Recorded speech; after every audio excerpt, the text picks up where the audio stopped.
All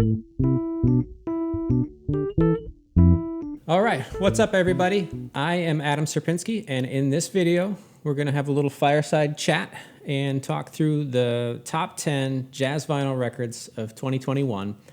I don't hear every record, but I do buy a lot of music. I do try to check out everything that I can, and so of everything that I was able to get my hands on this year, these are the best. So first, we'll start things off with some honorable mentions. Right first off the get-go, we've got from Snow Poet, which is Lauren Kinsella and Chris Hyson. On Edition Records, we've got Wait For Me. This is sort of jazz-adjacent music, I'd call it. It's kind of singer-songwriter, but with a real heavy improvisational element and some great orchestration. Cool record, check it out. Another honorable mention, we've got Brandy Younger, jazz harp player. Not many of those floating around. Great record, it's interesting colors and textures. We have got on ECM, Shy Maestro, Human. Shy is a great piano player, great composer. Philip Dizak trumpet sounds amazing on this record. Nice going, Philip. Well recorded, like all ECM records are, so check that out. On Blue Note, we've got Julian Lage, Squint. We've also got Hat here, making a cameo appearance. I love guitar trios. There's so much room for the music to breathe because guitar players play fewer notes than piano players do. And this is a great record. Also, they included this photo, autographed, so very classy. Thanks, Blue Note. The next two that I've got are my Record Store Day pickups from this year, from July Record Store Day. I waited in line at Mad City Music here in Madison, Wisconsin, great record store, for the Christian McBride Trio out here. This is a re-release. I was already familiar with this record, but I wanted it on vinyl because Christian McBride's bass playing is just so good, so easy to hear, so well defined. His articulation is just incredible. And I've also got, this one is special to me, Roy Hargrove and Mulgrew Miller in harmony. I didn't know this existed. I don't know if anybody knew it existed. When Roy passed, he's one of my favorite trumpet players, one of most people's favorite trumpet players. I guess maybe I assume we'd heard the last of him at that point. So it's so great that there's new music from Roy Hargrove to hear. If you're a fan of jazz music, of especially straight ahead jazz, like standard playing, this is amazing. And then the next two that I've got are Blue Note Tone Poet re-releases. These are my favorite from the year from the Tone Poet series. The All-Seeing Eye by Wayne Shorter. This is from 1965, and it is Wayne with a larger group than he has on Speak No Evil, and in the other classic Blue Note records. So a larger group, a little chance for him to show off his compositional chops a little more. Great record. And then we've also got, from Blue Note Tone Poet, McCoy Tyner Expansions. This has got Ron Carter on cello. It's got Woody Shaw, Gary Bartz, Freddie Waits. So great record. Check this out. And that's it for the honorable mentions. So before we dive into the actual top 10, I want to mention that I would love to give you an audio sample from each record, but I can't because it's just begging for copyright strikes and getting my channel taken down. So I can't do that. But what I am going to do instead is, on at least some of these records, I'll play the keyboard in the background, like a song from the record, so that you can get maybe a suggestion of what it's like. And I wish I could give you the real thing, but I just can't. So the first, and by the way, I didn't rank these. They're not 1 to 10 or 10 to 1. These are just in the order they were released through the year. Ranking them is too hard. So the first one that I've got from March, Gretchen Parlato, FLOR. Gretchen is an amazing singer. She sings so well in tune. She's got so much control over the timbre of her voice. So expressive. I love her singing. And she's with a great band here that's got guitar, cello, and percussion. So it's like a really lighter sound, lighter texture. She sings a little in Portuguese, a little in English. Gerald Clayton's on it. Her husband, Mark Juliana's on it. And it's just a great record. That was Edition Records, and The next one I've got is back to the Blue Note Tone Poet series, but unlike all the other Tone Poets, this is a new release. This is not a reissue of something from the 60s. So Charles Lloyd, who was in his upper 70s when this was recorded, just sounds so fantastic. We've got Eric Harlan on drums, Reuben Rogers on bass, Bill Frisell and Greg Leiss on guitars. Really phenomenal record. Sounds so free. Just the textures, the colors. It is as well recorded and pressed as all the other Blue Note Tone Poets, which means that there's a huge dynamic range, really quiet vinyl, audiophile grade all the way.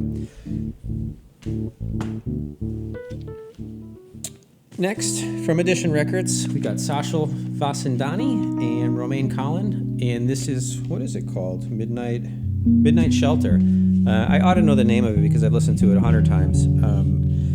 Just piano and voice duet. Everything is really mellow, really quiet, and maybe that sounds like it could get boring, track after track, everything mellow and quiet, but it does not at all. It's got a great, engaging vibe. If you're in the mood to just chill out, this is the record. I love it. Next, we've got Chris Potter with the Circuits Trio. We've got Marcus Gill. No, I'm sorry. I'm thinking ahead here. We got Eric Harlan on drums and James Francis on keyboards, and this is really good. Obviously, every record that I've picked is a top 10. I think it's good, but this it reminds me of the best of fusion, of like Weather Report 1970s fusion, just kind of updated. The fact that it's only a trio means every member of the group has a ton of room to explore and kind of like take the front of the stage, and very good. Check it out. The fifth record I'm showing to you is Vijay IYER Uneasy with Taishan Sori on drums, Linda Mahan O on bass, ECM, so you know it's well recorded, and Vijay is just one of the greatest piano players of this generation. That's of players who are in their prime right now. His voicing on the piano is so unique in the way he's so intentional with his voicings. A lot of 2-note voicings, 3-note voicings, just never overplaying, leaving a lot of space for the music to breathe. Sometimes just counterpoint, 1 note in each hand. In the songs, a lot of like prime number time signatures that are really difficult to play, but these guys make it sound easy. I actually saw them in concert recently, not this exact same band, but the same music, and Vijay was nice enough to sign this for me, so I appreciate that. And just wonderful, wonderful record.